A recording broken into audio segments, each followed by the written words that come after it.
बिस्मिल्लाहिर्रहमानिर्रहीम। अस्सलाम वालेकुम जी। I welcome you to executive coaching centre official. आज हम जी डिस्कस करेंगे इन डिटेल द इकोसिस्टम। इससे पहले कि हम इकोसिस्टम को डिटेल में अंडरस्टैंड करें, मैं आपको थोड़ा सा बता दूं कि इकोसिस्टम में लिविंग नॉन लिविंग का इंटरेक्शन जो होता है उसको डिस्कस किया जाता है, and it is the branch of science which deals with ecosystem is known as ecology. ठीक है। इसमें हम एनिमल्स के बारे में भी देखते हैं, प्लांट्स के बारे में भी देखते हैं, उनके हैबिटेट के बारे में भी देखते हैं। तो मैं थोड़ा सा प्लांट्स से रिलेटेड बात शुरू करता हूं। हमारे पास तकरीबन 4 टाइप्स के प्लांट्स होते हैं with reference to their environment. हम उनको डिस्कस करेंगे। अब एनवायरनमेंट की जब बात आएगी तो ऑब्वियस सी बात है, प्लांट के लिए जो सबसे इंपॉर्टेंट चीज जरूरी होती है, हवा जरूरी होती है, इसमें ऑक्सीजन होती है, धूप जरूरी होती है, जिसमें जो फोटोन एक लाइट पार्टिकल्स होते हैं, और तीसरा प्लांट्स में हमें मालूम होता है कि क्लोरोफिल होता है। तो उसकी मदद से फिर वो अपनी प्रोडक्शन ऑफ फूड करता है, जिसको फोटोसिंथेसिस भी कहते हैं। एक फोटोसिंथेसिस होता है, इसका डार्क रिएक्शन भी होता है। नॉर्मली फोटोसिंथेसिस में जो कार्बन डाइऑक्साइड है वो जो प्लांट्स है यूटिलाइज करते हैं और प्रोड्यूस करते हैं उसके रिएक्शन में ऑक्सीजन को, जो कि फिर जितनी भी life on earth other than plants है वो उसको यूटिलाइज करती है। ये जो 4 डिवीजन है, इसमें सबसे इंपॉर्टेंट डिवीजन और पहली डिवीजन को कहते हैं hydrophytes. It's a type of plant जिसमें वो जो प्लांट्स हैं वो ज्यादातर एक ऐसे एनवायरनमेंट में ही ग्रो कर सकते हैं जो बहुत ज्यादा मॉइस्ट हो, वाटरी कंडीशन हो। हाइड्रो का मतलब ही पानी होता है, यानी ये वो प्लांट है जो पानी में ही ज्यादा ग्रो करते हैं, और ज्यादातर ये इक्वेटिक कंडीशन में पाए जाते हैं। दुनिया में जो इक्वेटर का एरिया है ना, वहां पर ज्यादातर हाइड्रोफेट्स पाए जाते हैं। एक दूसरी टाइप है, इसको बोलते हैं हेलोफेट्स। ये बेसिकली सेलाइन सॉइल में ग्रो करते हैं, they grow in a saline soil. तीसरी टाइप इसमें आती है जीरोफेट्स। ये ज्यादातर हमें उन इलाकों में मिलते हैं जहां पर बहुत ज्यादा खुश्क साली भी हो, या बाज़ ऐसे इलाके जो जहां पर जो सॉइल है उसमें पानी बहुत कम पाया जाता हो या वाटर टेबल बहुत लो हो, उनको बोलते हैं जीरोफेट्स, हैविंग वेरी लेस वाटर, यानी बहुत कम से कम पानी में भी ये ग्रो कर सकते हैं। और चौथी टाइप को बोलते हैं मीजोफेट्स। ये नॉर्मली हमें अपने इर्द गिर्द हर जगह ज्यादातर तादाद में जो प्लांट्स नजर आते हैं वो मीजोफेट्स होते हैं। ये मॉडरेट कंडीशन में, जहां बहुत कम पानी भी नहीं है, बहुत ज्यादा पानी भी नहीं है, एक दरमियाने दर्जे का पानी अवेलेबल है, उस एनवायरनमेंट में ये ज्यादा ग्रो करते हैं। अच्छा जी, अब इकोसिस्टम को अगर हम देखा जाए तो इकोसिस्टम चूंकि लिविंग नॉन लिविंग का एक इंटरेक्शन होता है, तो उसमें अगर एक छोटी सी एग्जांपल दी जाए, there is a water lake, forest, और वहां पर कुछ प्लांट्स हैं, और कुछ वहां पर रॉक पार्टिकल्स हैं, कुछ वहां पर सी एनिमल्स हैं, कुछ वहां पर बर्ड्स हैं। तो इस कलेक्टिव एनवायरनमेंट को क्या कहा जाएगा? इकोसिस्टम, जहां लिविंग और नॉन लिविंग एक रिलेशनशिप में आपस में अपनी लाइफ ग्रो कर रहे होते हैं। अब जो एनिमल्स में कंज्यूमर की जो फूड चेन बनती है, उसमें कैटेगरी है प्राइमरी, सेकेंडरी एंड टर्शियरी। तो प्राइमरी कंज्यूमर्स कौन से होते हैं? ज्यादातर एनिमल्स में हमें प्राइमरी कंज्यूमर्स वो एनिमल्स मिलते हैं जो हर्बीवोर्स होते हैं, यानी जो घास फूस खाते हैं, हर्ब्स एंड श्रब्स खाते हैं। ठीक हो गया जी। और उसके बाद plant growing in a desert और टॉलरेट वाटर स्ट्रेस, यानी ऐसी कंडीशन में जहां पर डेजर्ट है और वाटर स्ट्रेस बहुत ज्यादा है, तो यहाँ पर जो प्लांट्स ग्रो करते हैं उनको ज्यादातर जीरोफेट्स कहा जाता है। अभी मैंने आपको बताया कि जो इक्वेटिक और मॉइस्ट कंडीशन में प्लांट्स होते हैं उनको उनका नाम होता है हाइड्रोफेट्स, और जो स्कैर्सिटी ऑफ वाटर में होते हैं, जहां बिल्कुल ही पानी मौजूद नहीं है, उसको जीरोफेट्स कहा जाता है। The organisms living in an area, कोई भी लिविंग ऑर्गेनिज्म जो किसी भी एरिया में रह रहे हो, वहां पर साइंटिफिकली वो जो उस गैदरिंग, उस कलेक्शन का नाम है, साइंस उसको कम्युनिटी कहती है। ऑर्गेनिजम्स किसी भी टाइप के जानदार जो कहीं रह रहे हो, उस जगह उस जो अलाइंस है या उस कलेक्टिव ग्रुप को हम कम्युनिटी कहते हैं। A linear relationship among organisms based on feeding habits is called food chain, एक लीनियर रिलेशनशिप होता है। फॉर एग्जाम्पल एक हर्बीवोर्स है, अगर आप देखें तो उसको एक कार्निवोर्स उसको अपनी एज ए फूड यूज करता है, और उस कार्निवोर को और हर्बीवोर को जो अपना फूड के तौर पे इस्तेमाल करता है उसको हम क्या कहते हैं, ओमनीवोर्स। और कार्निवोर को अगर आप ज्यादातर देखें तो ये वो होते हैं जो मीट लविंग होते हैं, ज्यादातर स्केवेंजर टाइप होते हैं, ठीक है, अपना शिकार करते हैं। और बहुत से ऐसे ओमनीवोर्स भी हैं जो के इंसानों के अलावा भी हैं, जिस तरह क्रो इज एन ओमनीवोर। अच्छा, एक और चीज दी, the factors associated with soil और आर कॉल्ड, वो फैक्टर्स जो किसी भी सॉइल से रिलेटेड होते हैं, द टाइप ऑफ सॉइल, उसकी प्रोडक्टिविटी, उसमें लेवल ऑफ वाटर, एनवायरनमेंट, और वो सॉइल किस किस्म के प्लांट्स के ग्रो करने के लिए बेहतर है, इस फैक्टर को बोलते हैं एडेफिक फैक्टर। क्या बोलते हैं, एडेफिक फैक्टर। जो प्लांट्स हैं वो अपना जो इनटेक ऑफ वाटर करते हैं, वो बेसिकली हमने देखा कि प्लांट्स में दो किस्म के टिश्यूज होते हैं, एक जाइलम होते हैं, एक फ्लोएम होते हैं।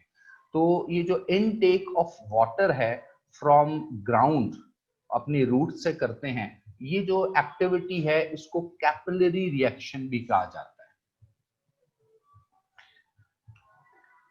अच्छा जी, उसके अलावा the best soil for green plants growth, इसको बोलते हैं जी लोआम।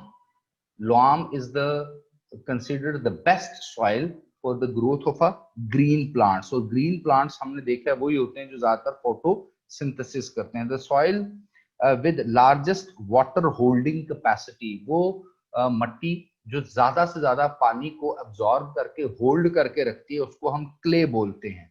और ज्यादातर हमने देखा है कि क्ले का बहुत ज्यादा यूटिलाइजेशन ह्यूमन बीज को यूज कर रहे होते हैं।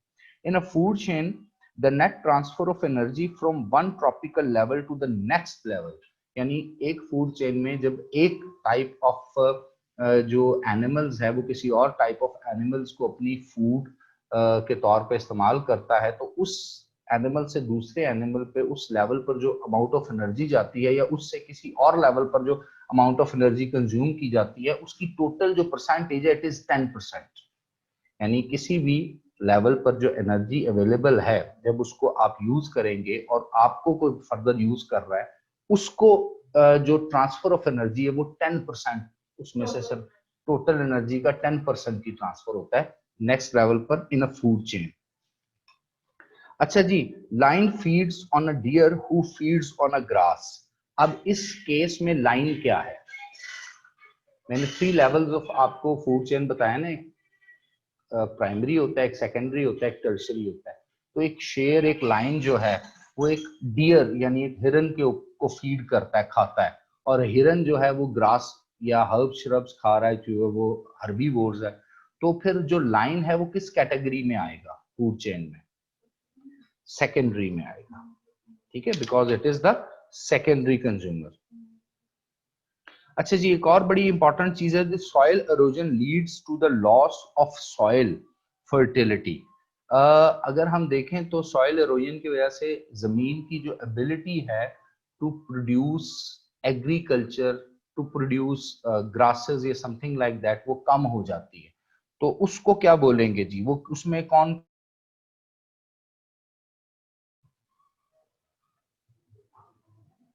मैं इसको दोबारा रिपीट कर देता हूं कि वो कहता है कि इन अ सॉइल एरोजन, जो सॉइल है उसकी फर्टिलिटी लूज हो जाती है।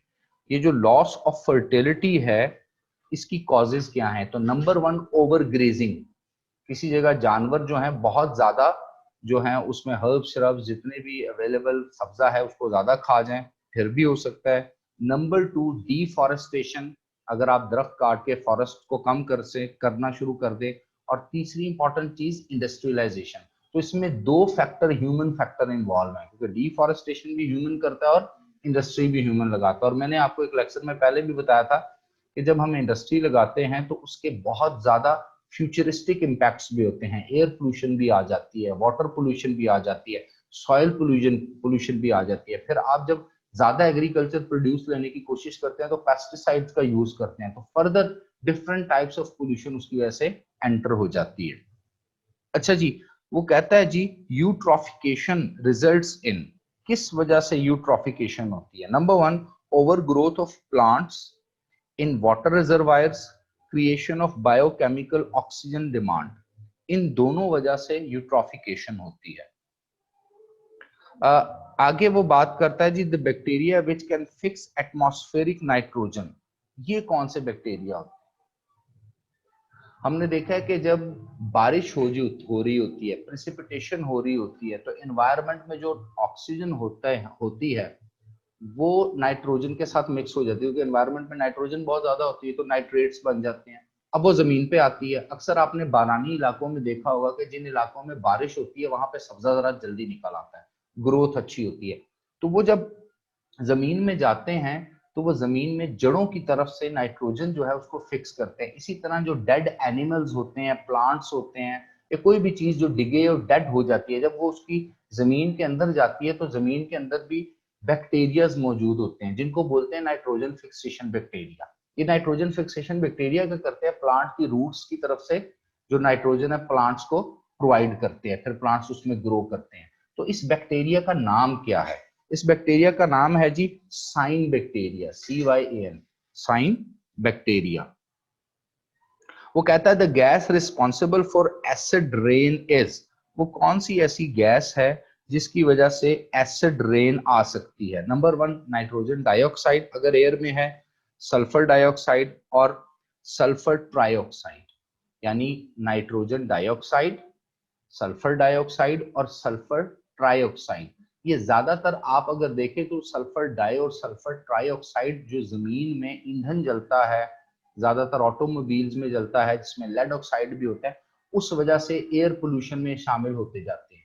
तो जिसकी वजह से क्या होती है, वो एयर जो है वो उन चीजों को कंडेंसली एब्जॉर्ब कर लेती है, और जब ऊपर से प्रेसिपिटेशन होती है तो वो जो बारिश नीचे जमीन तक आती है वो क्या बन चुकी होती है, एसिड। तो उसकी वजह से एसिड रेन होती है, जिसकी वजह से आपके प्लांट्स बहुत ज्यादा डैमेज होते हैं, ह्यूमन स्किन बहुत ज्यादा डैमेज होती है, और बहुत सी जगहों पर अगर एसिड रेन कॉन्टिन्यूसली आए तो सॉइल फर्टिलिटी भी डैमेज होती है, सॉइल इरोजन होने का भी खतरा बढ़ जाता है। अच्छा जी, उसके बाद वो कहता है बायोस्फेयर किसको कहते हैं जी? ये बड़ा टेक्निकल सा सवाल है, व्हाट इज बायोस्फेयर? स्फेयर वो एरिया होता है, आप समझ ले गोल सा एक एरिया, एक शेप होती है, और बायो का मतलब लाइफ होता है। इट मींस दैट कि जमीन के ऊपर और हवा में, एनवायरनमेंट में जहां जहां तक लाइफ है उसको क्या बोलेंगे हम? बायोस्फेयर बोलेंगे। वो कहता है ozone layer some 220 kilometre from the earth surface is important because it prevents, ये हम प्रीवियस लेक्चर में भी डिस्कस कर चुके हैं कि जमीन के ऊपर एटमॉस्फेरिक लेयर्स होती हैं। First layer is troposphere, second layer is stratosphere, third layer is mesosphere, fourth layer is thermosphere and fifth layer is ionosphere. तो जो स्ट्रेटोस्फेयर है ये सेकंड लेयर आती है, इसमें ये ओजोन लेयर बनी होती है। और मैंने आपको पहले भी बताया था कि ऑक्सीजन के साथ जब एक और ऑक्सीजन का एटम मिल जाता है तो O3 बनता है, जिससे ये ओजोन लेयर बनती है। अब अगर ये डैमेज हो जाए तो अल्ट्रावायलेट रेडिएशन जो कि अर्थ एटमॉस्फेयर में एंटर हो रही होती हैं, उनको ये एंटर होने से रोक नहीं सकता। अब ये लेयर अगर मौजूद होगी तो सूरज की अल्ट्रावायलेट रेडिएशंस एंटर नहीं होंगी, जिससे स्किन भी डैमेज होती है, प्लांट भी डैमेज होते हैं, एनवायरनमेंट भी डैमेज होता है। The pollution which can cause an outbreak of jaundice, वो कौन सी पोल्यूशन है जिसकी वजह से बहुत ज्यादा यरकान हो सकता है? That is water pollution. आप जितने भी किडनी के, स्टमक के और लिवर के स्पेसिफिकली प्रॉब्लम्स देखते हैं, ये ज्यादातर वाटर बोर्न डिजीजेस की वजह से होते हैं। ठीक हो गया जी। अच्छा जी,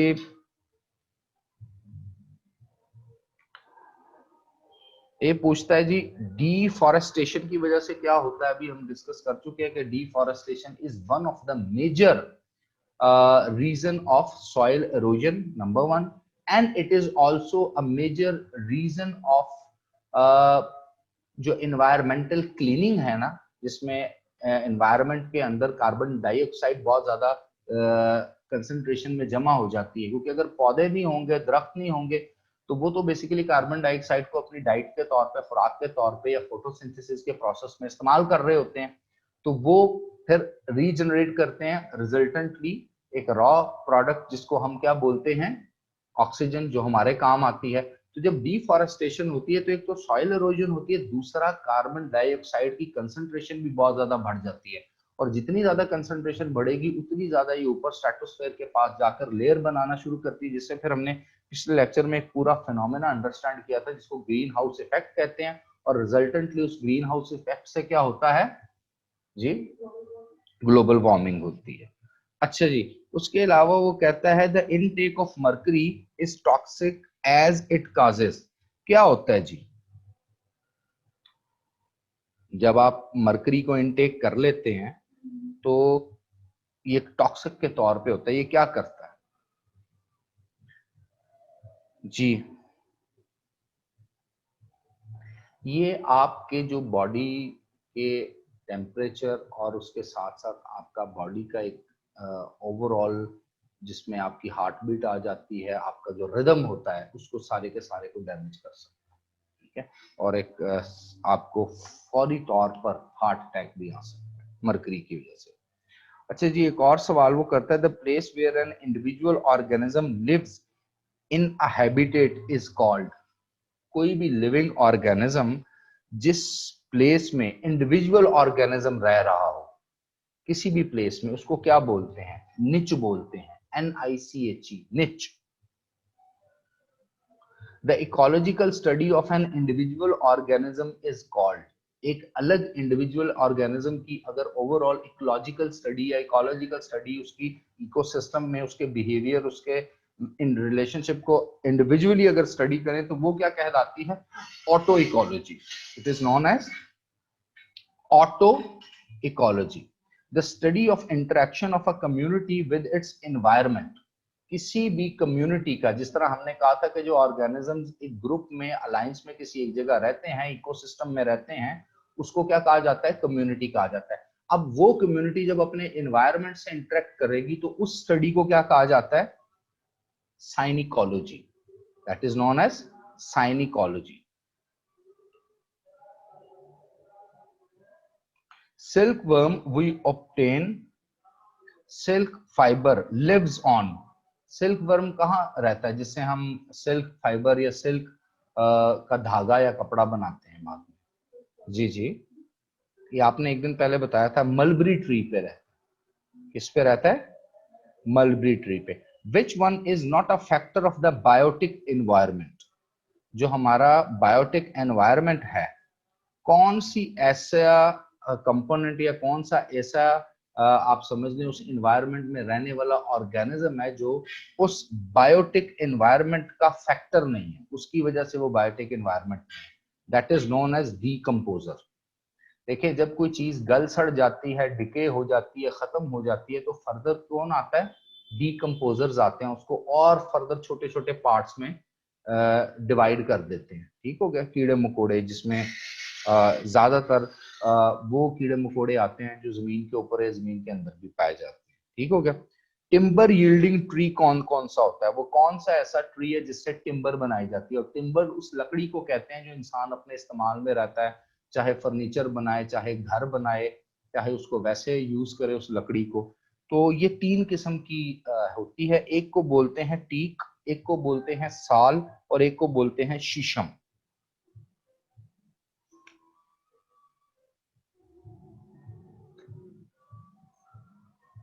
रिच डाइवर्सिटी ऑफ स्पीशीज अकर इन अ। किस ऐसे एरिया में जो रिच डाइवर्सिटी ऑफ स्पीशीज पाई जाती है? कौन सा एरिया दुनिया का है जहां पर ज्यादा पाए जाते हैं? ट्रॉपिकल फॉरेस्ट्स में। कहां पर? ट्रॉपिकल फॉरेस्ट्स में हर किस्म की स्पीशीज आपको एक जगह पे मिल जाएंगी। Which of the following is a renewable source of energy? क्या wind energy renewable source of energy होती है? ऑब्वियस सी बात है, हवा कुदरती तौर पे चलती है, रिन्यू हो जाती है। इस तरह टाइडल एनर्जी वो भी होती है। उसके अलावा जी जी, उसके अलावा न्यूक्लियर एनर्जी, ये भी रिन्यूएबल है। अच्छा, उसके अलावा सोलर एनर्जी, ये भी रिन्यूएबल एनर्जी है। अब कौन सी एनर्जी जो रिन्यूएबल नहीं होती? देखिए, फॉसिल फ्यूल से हासिल की जाने वाली एनर्जी जो कि हजारों साल जमीन के अंदर डीकम्पोज होता रहता है, प्लांट्स हो गए और बहुत सी चीजें हो गई, तो वो उससे फिर वो पेट्रोल बनता है, उससे कोल बनता है, उससे नेचुरल गैस बनती है, हजारों साल बाद बनती है। तो वो आप एक दफा यूज कर लेंगे, अगर उसको एक्सट्रैक्ट करते हैं तो दोबारा रीयूज तो नहीं हो सकती। लेकिन सूरज ने तो डेली निकलना है, तो सोलर एनर्जी तो हो सकती है। ठीक हो गया। तो जो नॉन रिन्यूएबल एनर्जी है वो ज्यादातर फॉसिल फ्यूल्स को ही कहा जाता है, क्योंकि उनकी रिन्यूएबिलिटी जो है वो थाउजेंड ऑफ ईयर के बाद दोबारा आनी होती है। अच्छा, वो प्रोसेस जो कि रेसिप्रोकल है, रिवर्स है रेस्पायरेशन का, वो कौन सा प्रोसेस है? रेस्पायरेशन में तो हम इनटेक ऑफ ऑक्सीजन करते हैं, हाँ, और एक्सेल करते हैं कार्बन डाइऑक्साइड को, इनहेल करते हैं ऑक्सीजन को। तो इसके रेसिप्रोकल कौन सा प्रोसेस है? फोटोसिंथेसिस। शाबाश, इसका रेसिप्रोकल कौन सा है जी? The present at present during global warming the percentage of carbon dioxide is increasing or decreasing? Carbon dioxide की जो परसेंटेज है आज के प्रेजेंट दौर में, क्या इंक्रीज कर रही है, डिक्रीज कर रही है? ग्लोबल वार्मिंग का जो एक फैक्टर है, इंक्रीज कर रही है। इसकी बेसिक रीजन क्या है? ठीक है, नहीं, किस वजह से आता है? एक तो डिफॉरेस्टेशन है, दूसरी इंपॉर्टेंट चीज क्या है? Heavy industrialisation. बहुत ज्यादा इंडस्ट्रियलाइजेशन इसकी एक रीजन है। ठीक हो जाए। अच्छा जी, नाइट्रिफिकेशन का क्या मतलब है? Oxidation of nitrates into nitrites. ये मैंने आपको बताया था, जब प्रिसिपिटेशन होती है, हवा जो है मौजूद, ऑक्सीजन की मौजूदगी, बारिश आती है, तो बारिश के कतरे उस ऑक्सीजन को नीचे ले आते हैं, एनवायरनमेंट में मौजूद जो नाइट्रेट्स होते हैं नाइट्राइट्स में बदल जाते हैं। ठीक हो गया जी। अच्छा जी, lead is compound added in petrol. Tetra ethyl lead, tetra ethyl lead. अच्छा, वो कहता है the noise pollution is measured in the unit called. किस यूनिट में नॉइज पोल्यूशन को मेजर किया जाता है? ये जो हमारे इर्द गिर्द है, जी जी, decibel. Decibel is the unit to measure noise pollution. मुझे ये बताइएगा कि वाटर पोल्यूशन मोस्टली किस वजह से होती है? इंडस्ट्रियल एंड डोमेस्टिक वेस्ट, और दोनों ही ह्यूमन फैक्टर हैं। दोनों ही कौन से हैं? ह्यूमन फैक्टर हैं। The major causes of land pollution is, number one, chemical fertilisers, pesticides, insecticides. जी, तीनों हैं। पेस्टिसाइड्स भी हैं, इंसेक्टिसाइड्स, अब इंसेक्ट्स को मारने के लिए। अभी यहाँ पर तो इतना ज्यादा नहीं किया जाता, लेकिन आप दुनिया के कुछ ममालिक में देखें, जिस तरह चाइना में 1960-70s में हुआ था, तो पूरे पूरे स्प्रे किए जाते हैं। तो उससे क्या होता है? वो सॉइल में जाता है, वाटर के साथ मिक्स होता है, तो फिर वाटर पोल्यूशन तो उससे आएगी, और पेस्टिसाइड से तो बहुत ज्यादा आती है। ठीक है जी। और हमने बायोस्फीयर की भी डेफिनेशन की थी कि दुनिया का वो तमाम एरिया जहां पर लाइफ है, लिविंग ऑर्गेनिजम्स है, उसको बायोस्फीयर कहते हैं। अच्छा, वो कहता है individual of the same species inhabiting at a particular locality. अब किसी भी एरिया में, इकोसिस्टम के अंदर अगर कुछ स्पीशीज रह रही हैं, या कोई एक स्पीशी रह रही है, उसको तो हम कम्युनिटी कहेंगे। लेकिन सेम स्पीशीज की बहुत ज्यादा तादाद किसी एक पर्टिकुलर एरिया में अगर इनहैबिटेट कर रही है, मौजूद है, उसको क्या कहेंगे? Population. It is known as population. The animal that lives a solitary life. ये चार ऑप्शन देता हूं, डियर है, हैमस्टर है, सील है, फॉक्स है। Deer, deer is the animal that lives a solitary life. किसी भी पॉपुलेशन को जो कि ज्यादातर आपके नेचर में होती है, चाहे ह्यूमन पॉपुलेशन हो चाहे एनिमल्स की पॉपुलेशन हो, उसको परमानेंट लॉस किस वजह से होता है कि वो पॉपुलेशन परमानेंटली लूज कर जाए? इमिग्रेशन की वजह से। एक जगह से पूरी की पूरी पॉपुलेशन अगर किसी दूसरी जगह ट्रांसफर कर दीजिए। आखिरी देखते हैं जी, the sum total of the population of the same type of organism constitutes. ये सेम टाइप ऑफ ऑर्गेनिजम्स की टोटल पॉपुलेशन को क्या कहते हैं? उसकी स्पीशी कहते हैं। क्या कहते हैं जी? स्पीशी कहते हैं। आज के लिए इतना ही जी। Wish you best of luck. इंशाल्लाह बाकी हम हमारा एक सन का लेक्चर है कंप्लीट, सोलर सिस्टम का है और अर्थ के स्ट्रक्चर का लेक्चर, उस पर फिर डिटेल में बात